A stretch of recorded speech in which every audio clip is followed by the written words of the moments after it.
بالله من الشيطان الرجيم بسم الله الرحمن الرحيم۔ میرے عزیزوں، آپ صلی اللہ علیہ وسلم کو 40 سال کی عمر میں نبوت کا انعام عطا کیا گیا اور 63 سال کی عمر میں آپ صلی اللہ علیہ وسلم کی وفات ہوئی۔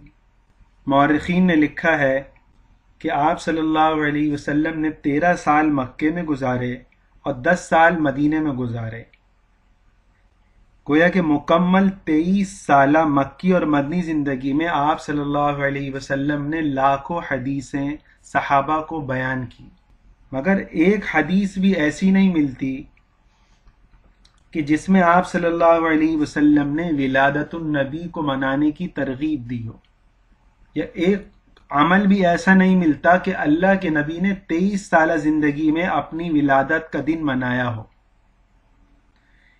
اسی طرح خلفۂ راشدین کا جب دور آیا تو ان کے 30 سالہ دور خلافت میں بھی انہوں نے نبی صلی اللہ علیہ وسلم کی ولادت کے حوالے سے ایک بھی سرکاری یا غیر سرکاری جشن نہیں منایا، نہ ہی یوم ولادت کو عید قرار دیا۔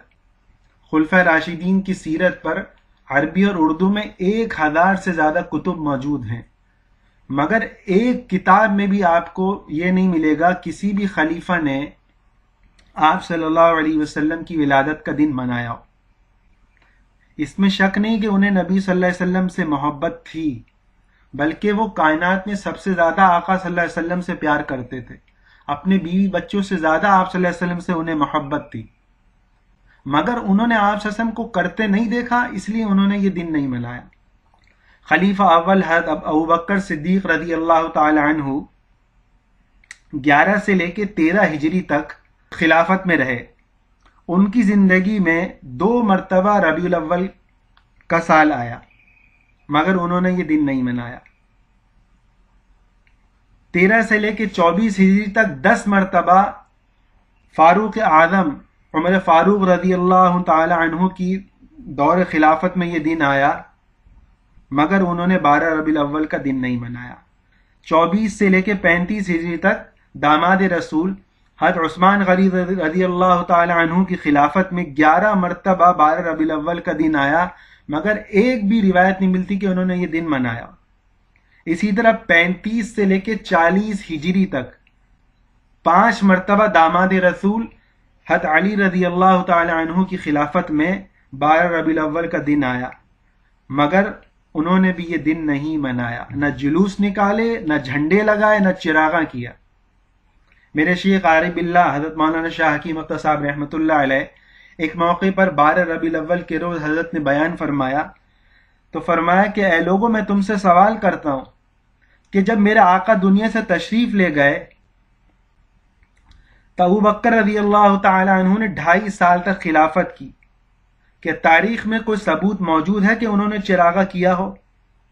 اس زمانے میں مسجد نبوی میں زیتون کے تیل سے جو ہے چراغ جلایا جاتا تھا۔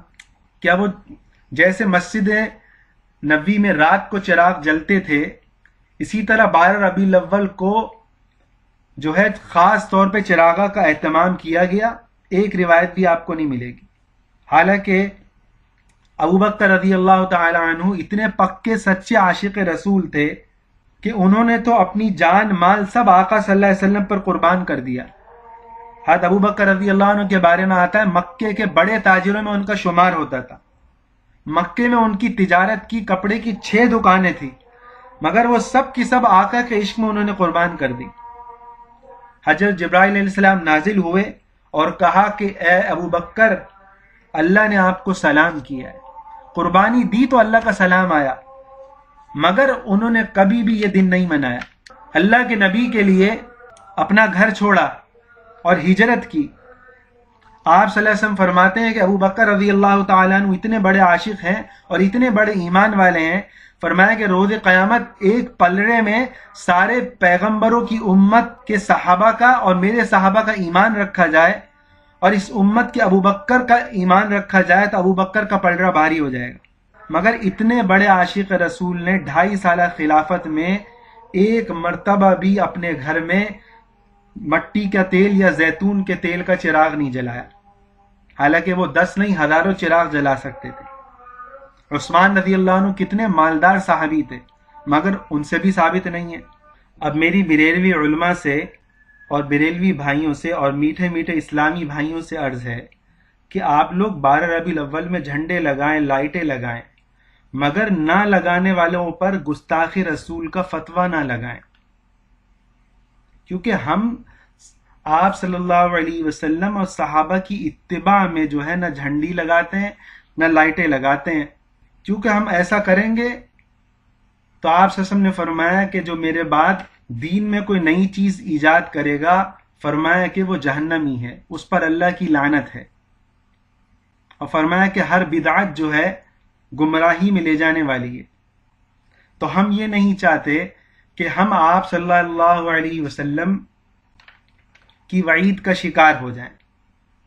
اور میرے عزیزوں، حضرات خلفائے راشدین کی طرح 12 ربیع الاول کا دن تقریباً 100 سال تک 1.25 لاکھ صحابہ کی زندگی میں آیا، کیونکہ آخری صحابی آپ صلی اللہ علیہ وسلم کی جو وفات ہوئی تھی وہ 10 ہجری میں ہوئی، اور آخری صحابی کی جو وفات ہوئی وہ 110 ہجری میں ہوئی۔ تو آخری صحابی حضرت ابو طفیل رضی اللہ تعالی عنہ 110 ہجری میں فوت ہوئے۔ صحابہ میں کتنے بڑے بڑے مالدار صحابی تھے۔ عبد الرحمن بن عوف رضی اللہ تعالی عنہ نے ایک موقع پر 1000 اونٹ جو ہے ماں ساز و سامان غلے سے لدے ہوئے تھے غریبوں کو دے دیے کہ مدینے میں قحط آیا ہوا تھا۔ کیا وہ 12 ربیع الاول کے دن چراغاں نہیں کر سکتے تھے؟ مگر انہوں نے نہیں کیا، کیونکہ انہوں نے آقا کو کرتا نہیں دیکھا۔ کیا وہ سچے عاشق رسول نہیں تھے؟ تو میرے عزیزوں، کیا آج جو ہے جشن منانا یا جھنڈے لگانا یہی عشق رسول ہے؟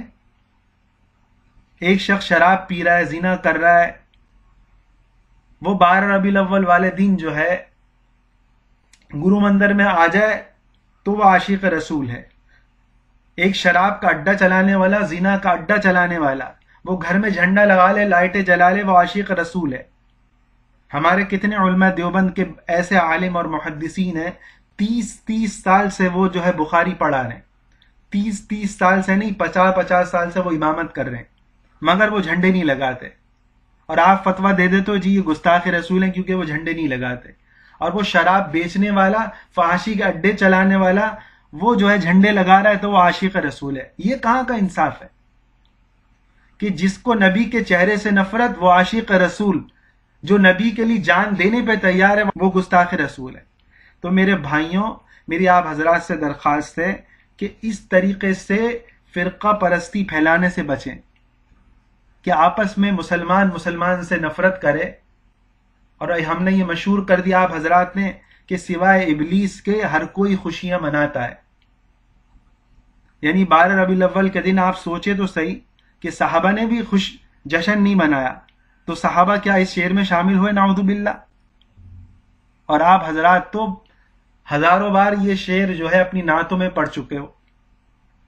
تو ہم بات کرتے ہوئے سوچیں، حدیث شریف میں آتا ہے انسان ایک بول بولتا ہے وہ جنت کے دروازے پہ ہوتا ہے مگر وہ جہنم کے دروازے کی طرف چلا جاتا ہے۔ صحابہ تو ایسے تھے کہ آقا کی ایک ایک سانس کے بدلے اپنی پوری جان نچھاور کرنے کے لیے تیار رہتے تھے، مگر کوئی ایسا صحابی نہیں ملے گا جس نے جھنڈے لگانے کا اہتمام کیا اور جلوس نکالا۔ صحابہ نے ایسا کیوں نہیں کیا؟ کیونکہ اسلام رسموں اور رواج کا دین نہیں ہے، جیسا کہ دوسرے اہل مذاہب کرتے ہیں۔ آپ ہندوؤں میں دیکھ لیں، دیوالی منائی جاتی ہے، خوب چراغاں، خوب جو ہے روشنیاں جلائی جاتی ہیں۔ کرسمس دیکھ لیں، خوب شرابیں پی جاتی ہیں، خوب جو ہے جشن منایا جاتا ہے۔ تو اسلام نے ہمیں یہ تعلیم نہیں دی۔ اسلام تو اس چیز کا نام ہے کہ پیدائش سے لے کے مرتے دم تک انسان ہر عمل جو ہے سنت کے مطابق کرے اور موت تک اپنی اصلاح میں لگا رہے، موت تک آقا صلی اللہ علیہ وسلم کے بتائے ہوئے طریقے پر چلتا رہے۔ تو میرے عزیزوں، آج بہت سی مساجد میں چراغا ہوتا ہے، بہت سی مساجد میں چراغا نہیں ہوتا، کہیں قوالیاں ہو رہی ہیں، کہیں جلوس نکالا جا رہا ہے۔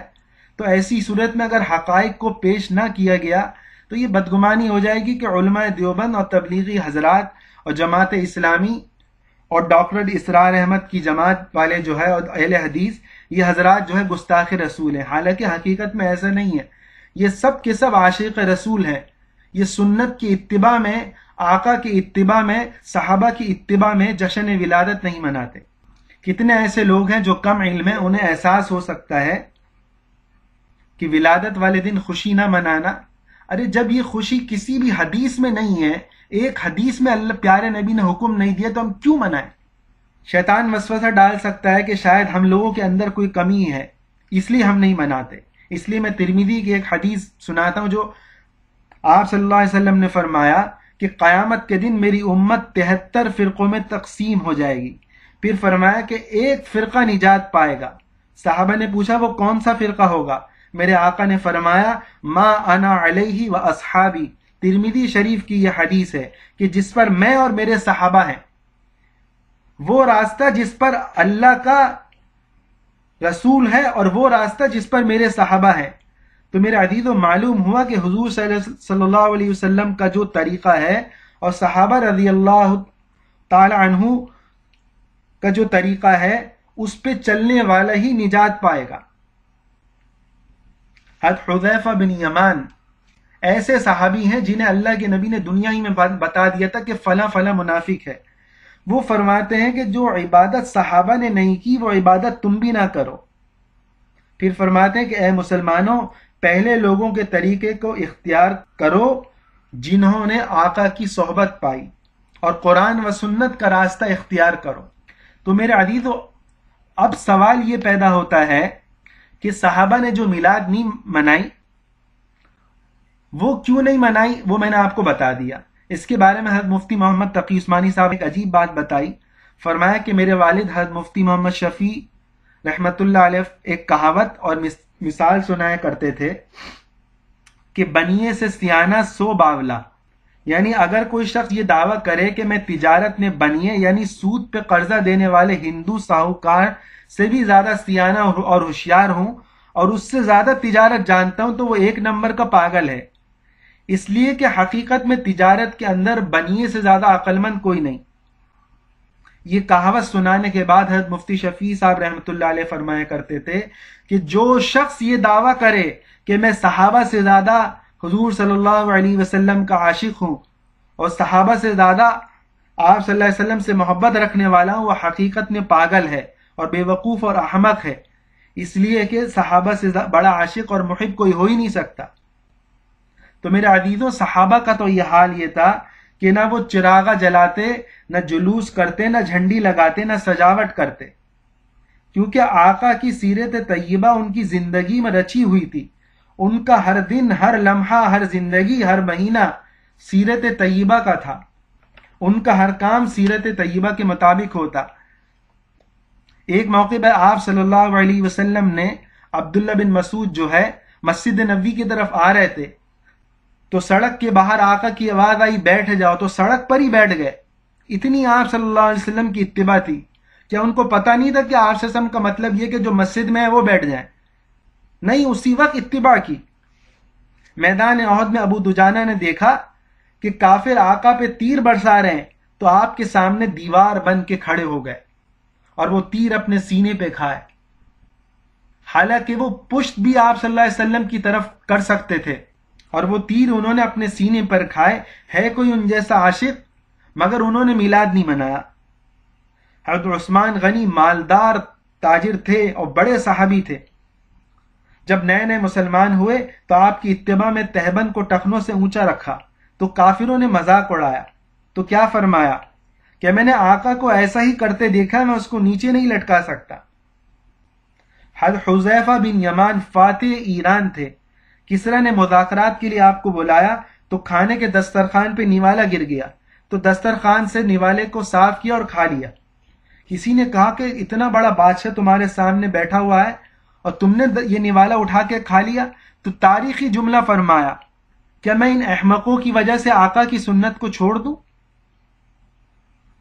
تو میرے عزیزوں، یہ تھے سچے عاشق. صحابہ کے بارے میں 1000 سے زیادہ نہیں، 2000 سے زیادہ عربی اور اردو کتب موجود ہیں. ایک بھی مستند واقعہ آپ کو نہیں ملے گا کہ انہوں نے 12 ربیع الاول والے دن جلوس نکالا، جھنڈے لگائے یا چراغاں کیا ہو۔ حتیٰ کہ علامہ طاہر القادری نے اپنی کتاب میلاد النبی میں لکھا ہے کہ یہ عید مسرت ہے، شرعی عید نہیں ہے۔ خود اقرار کر رہے ہیں کہ شرعی عید نہیں ہے، یہ سنت سے ثابت نہیں ہے، یہ خوشی کی عید ہے۔ اور بریلویوں کے مشہور عالم شیخ الحدیث، مسلم شریف کی شرح لکھنے والے عالم مولانا غلام رسول سعیدی، شیخ الحدیث جامع نعیمیہ صحیح مسلم کی شرح میں لکھتے ہیں کہ سلف صالحین یعنی صحابہ اور تابعین نے محفل میلاد منعقد نہیں کی، یہ درست ہے، بات ہی ختم ہو گئی۔ تو میرے بھائیوں، یہ چیز سنت سے ثابت نہیں ہے، بدعت ہے۔ اس لیے علماء دیوبند اور تبلیغی حضرات جو ہے 12 ربیع الاول کا دن نہیں مناتے، اور بدعت کے بارے میں بڑی وعیدیں ہیں۔ آپ صلی اللہ علیہ وسلم نے فرمایا من عمل عملا لیس علیہ امرنا فہو رد، کہ جو کوئی ایسا عمل کرے جو ہمارے طریقے پر نہیں، وہ عمل مردود ہے۔ صحیح بخاری میں ایک حدیث ہے کہ ابو ہریرہ رضی اللہ تعالی عنہ آقا کی خدمت میں حاضر ہوئے، کہنے لگے میں نے غلطی سے عید الاضحیٰ کی نماز پڑھنے سے قبل قربانی کر لی۔ آپ صلی اللہ علیہ وسلم نے فرمایا کہ یہ صرف بکری کا گوشت ہے، تیری قربانی نہیں ہوئی۔ کیوں؟ سنت کے خلاف عمل کیا۔ ایک اور حدیث میں آتا ہے، بخاری، مسلم اور ابو داؤد میں یہ حدیث ہے، من احدث فی امرنا ھذا ما لیس منہ فہو رد، جس نے ہمارے اس دین میں کوئی نئی چیز نکالی جو دین میں نہیں، وہ مردود ہے۔